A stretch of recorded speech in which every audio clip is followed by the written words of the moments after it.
क्या है कि एक ये गाना है जो काफ़ी तेज़ी से रील्स में वीडियो वायरल हो रहा है। मतलब एक बूढ़ा है और एक ढोल वाला जो बजाता है ना गांव घर में, तो वही एक बूढ़ा है, दाढ़ी मूंछ बहुत ज़्यादा, स्क्रीनशॉट लगा देंगे, नहीं वीडियो चला देंगे, ठीक है ना। तो वही है कि ये गाना आशीष यादव का है और ये गाना पे वो बूढ़ा जो है बहुत ज़्यादा वायरल हो रहा है, ठीक है ना।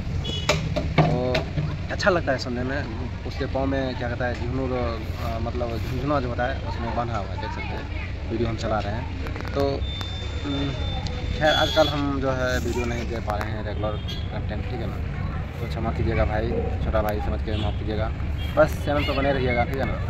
और जैसे ही हमको फुर्सत मिलेगा, टाइम मिलेगा, तो तब आके एकदम जो है कि वीडियो बना के आपको बताते रहेंगे। फिलहाल कुछ दोस्त मैं आपको कभी नहीं दे सकता हूँ, दूसरा कुछ फाउंडेशन चल रहा है, फेसबुक पर काम चल रहा है अभी फिलहाल, ठीक है ना। यूट्यूब पर मैंने दिमाग दौड़ा रहे हैं, ऐसे टाइम भी मेरे पास नहीं उतना बच पाता है ताकि आपको हम रेगुलर अपडेट दे सकते, ठीक है। बता देना चाहूँगा कि ये कुछ फिलहाल अपडेट था छोटी सी, जो कि हमें लगा कि पहुँचाना चाहिए। आशीष यादव का एक गाना है जो जोड़ी लगे तो पगला पगली भोला त्रिपुरारी पगली कन्हैया सोमारी, ऐसे कुछ गाना है जो इस गाने पे एक बूढ़ा जो है ढोलक बजा के वायरल हो गए।